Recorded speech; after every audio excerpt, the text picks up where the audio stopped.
31 বলেছে, estimate the speed of vertically falling raindrops from the following data. Radius of drop this, viscosity of air is this, g this, density of water.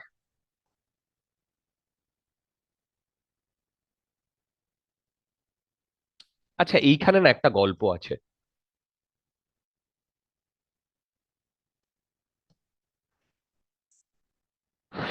দেখো, তোমাদের মনে আছে কিনা জানি না, ভিটি যে টার্মিনাল ভেলোসিটি সেটা হয় 2/9 জিটা আর স্কোয়ার রো বাই সিগমা। এই মনে পড়ছে এই জিনিসটা? আমি কেন বলছি এই জিনিসটা, এইটা কি আদৌ আমাদের অ্যাপ্লিকেবল হবে নাকি দেখাচ্ছি তোমাদের।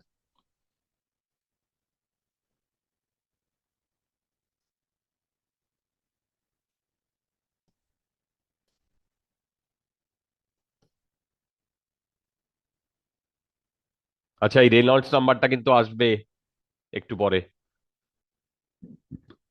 ও 2/r², হ্যাঁ জিটাটা নিচে ছিল, সরি यार, मैंने गलत किया, मैंने गलत किया।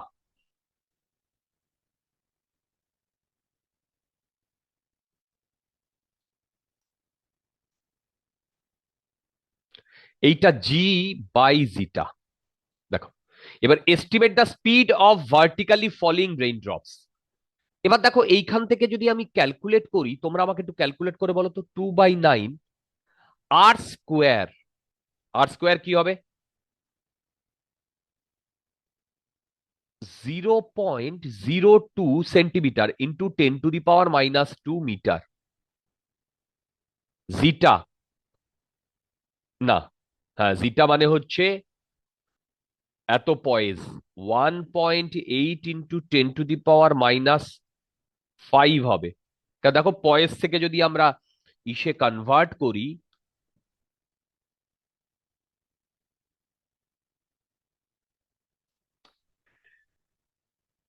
এইটা হলো ইন্টু, এইবার গল্প, রো হচ্ছে 1000, আর এইটা সিগমা, সরি এটা অ্যাকচুয়ালি সিগমা বাই রো। এইটা হচ্ছে লিকুইডটার, না মানে যদি এইরকম একটা লিকুইডের মধ্যে একটা সলিড কিছু পড়ে, এটা ধরো এইটা হবে সলিডটা, সেইটা হবে এইটা, আর এই রোটা হবে এই যে লিকুইডটার। কিন্তু এখন যখন এয়ারের মধ্যে দিয়ে পড়ছে, আই রিপিট, যখন এয়ারের মধ্যে দিয়ে পড়ছে তখন এইটা হবে 1000, তখন এইটা সলিড হিসেবে কাজ করবে। আর এয়ারের হয় 1.29, দেখো 1.29, কারেক্ট। এবার তোমরা এইটা আগে ক্যালকুলেট করো, তারপরে বলবো এখানে একটু টুইস্ট আসবে। এইটা আগে একটু ক্যালকুলেট করো, তারপরে আমি বলবো এখানে একটু টুইস্ট আসবে। এখান থেকেও অলমোস্ট ঠিকই পাবে, কত মানে এক্স্যাক্টলি সেম টাইপই পাবে। বলো দেখি কত আসছে।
এই কেউ একটু ক্যালকুলেট করে বলো কত আসছে।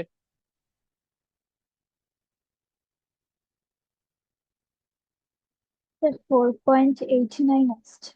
মানে 4.9।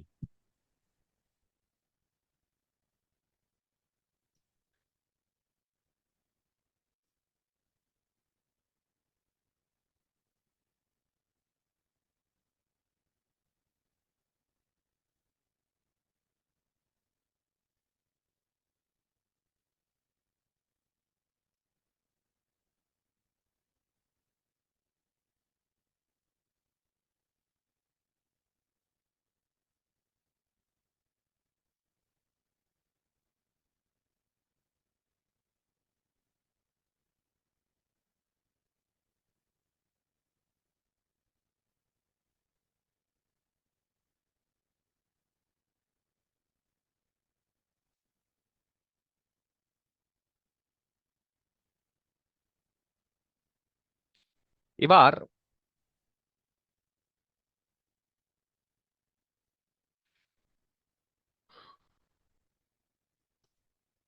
তোমরা যদি আনসার দেখো দেখবে মিলে গেছে। দেখো আনসার মিলে গেছে 5 মিটার পার সেকেন্ড, কিন্তু এইখানে একটা গল্প আছে। গল্পটা হচ্ছে, দেখো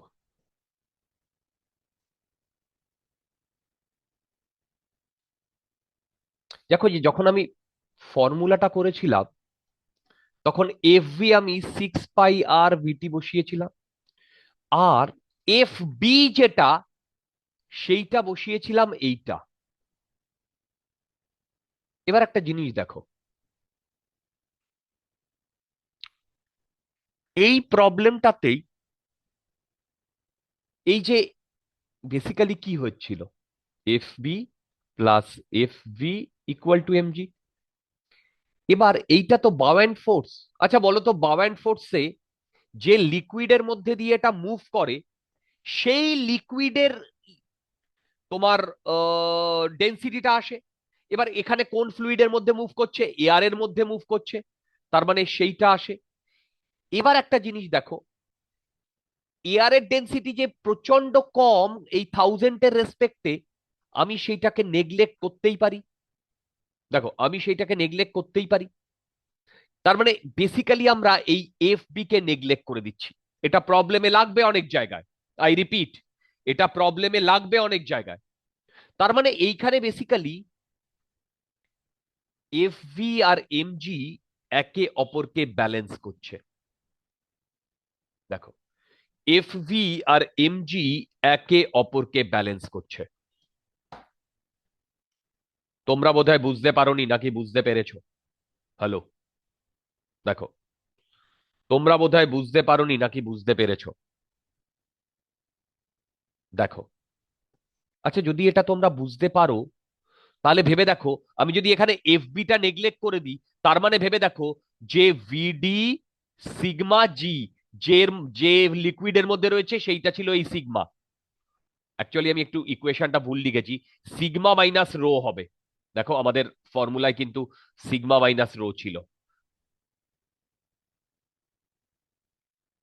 অসুবিধা নেই। এইটা হচ্ছে সলিডটার, আর এইটা হচ্ছে ফ্লুইডটার। এখন এই রেইন ড্রপের হবে সলিডের। তার মানে আমি যদি ভিডি এইটাকে অলমোস্ট জিরো ধরি, তার মানে এইটা জিরো হয়ে যাবে। তার মানে এফ ভি আর এম জি একে একে অপরকে ব্যালেন্স করবে।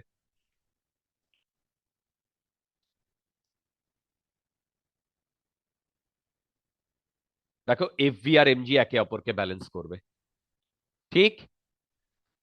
তাহলে সেইটা যদি হয় তাহলে তোমরা এইখান থেকে ভিটির ভ্যালু অনেক জায়গায় হবে, যখন কোনো রেইন ড্রপ বা কোনো সলিড কোনো কিছু এয়ারের মধ্যে দিয়ে পড়বে, এয়ারের ডেন্সিটি কম হওয়ার জন্য বাউ অ্যান্ড ফোর্সটা নেগলিজেবল হবে। দেখো বাউ অ্যান্ড ফোর্সটা নেগলিজেবল হবে। ওকে, তো এবার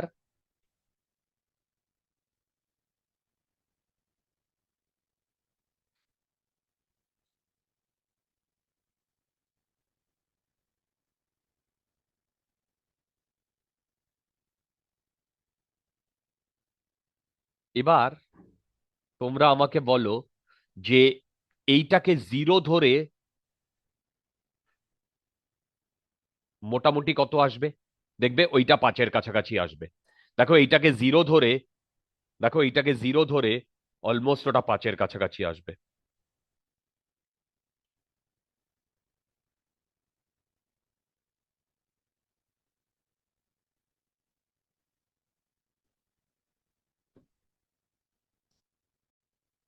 তোমরা একবার কেউ ক্যালকুলেট করে বলো, এইটাকে যদি জিরো ধরি, মানে এইটাকে যদি আমি নেগলেক্ট করি, তাহলে দেখো এই ভ্যালুটা অলমোস্ট 5-এর কাছাকাছি আসবে। এই মিটার পার সেকেন্ড না সেন্টিমিটার পার সেকেন্ড এসছে না? না, মিটার পার সেকেন্ডই আসবে। দেখো এটাকে জিরো ধরলে চেক করে দেখো।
ক্যারেক্টারিস্টিক্স লেন্থের একটা ব্যাপার ছিল, বলেছিলাম, হ্যাঁ ক্যারেক্টারিস্টিক্স লেন্থ।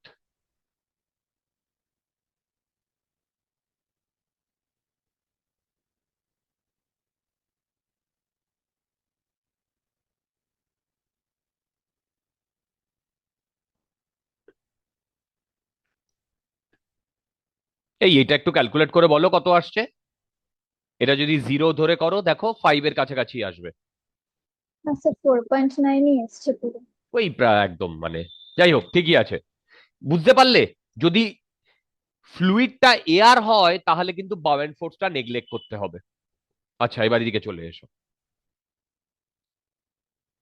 এটা দেখো, বলেছে water flows at a speed of 6। আচ্ছা, এখান থেকে আমরা এন সি যেটা, না এন যেটা রেনল্ডস নাম্বার, দেখো রেনল্ডস নাম্বারের একটা ফর্মুলা আছে।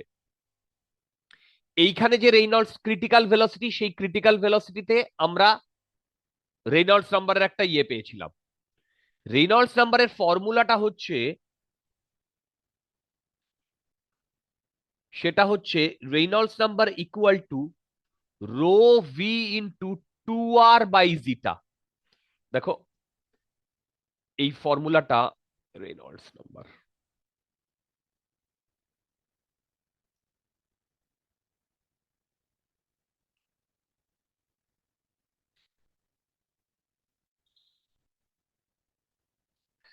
দেখো এই এলটা হয় ক্যারেক্টারিস্টিক্স লেন্থ। দাঁড়াও দাঁড়াও,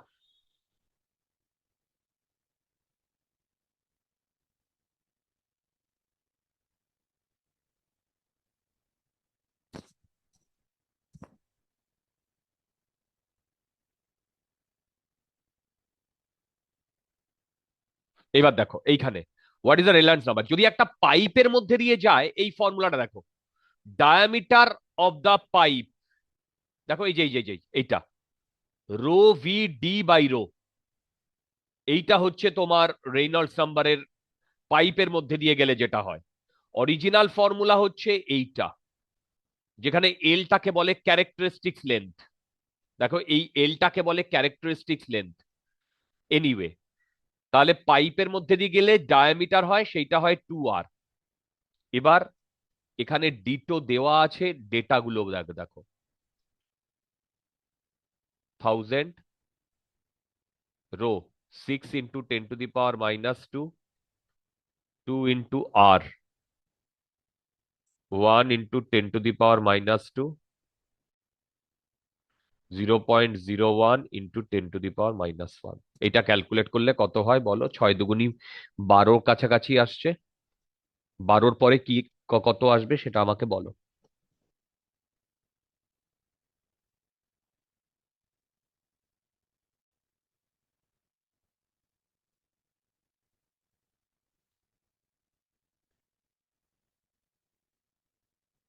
তোমরা আমাকে এই ইয়েটা ক্যালকুলেট করে বলো। দেখো এইখানে আসছে আহ স্যার 1200 আসছে। 1200। এইবার is it a steady flow? Yes. কেন? ক্রিটিক্যাল হচ্ছে 2300। এর বেশি হয়ে গেলে, রেইনল্ডস নাম্বার এর বেশি হলে সেটা টার্বুলেন্ট ফ্লো, এর থেকে কম হলে স্টেডি ফ্লো। এই 1200 আসছে না নাকি? হ্যাঁ স্যার এটাই এসছে। একদম একদম, দাঁড়া দাঁড়া দাঁড়া, এই তো এখানে লেখা আছে দেখো, এনসি হচ্ছে ক্রিটিক্যাল হচ্ছে 2300। এর থেকে কম হলে টার্বুলেন্ট ফ্লো, এর থেকে বেশি হলে স্টেডি ফ্লো। দেখো,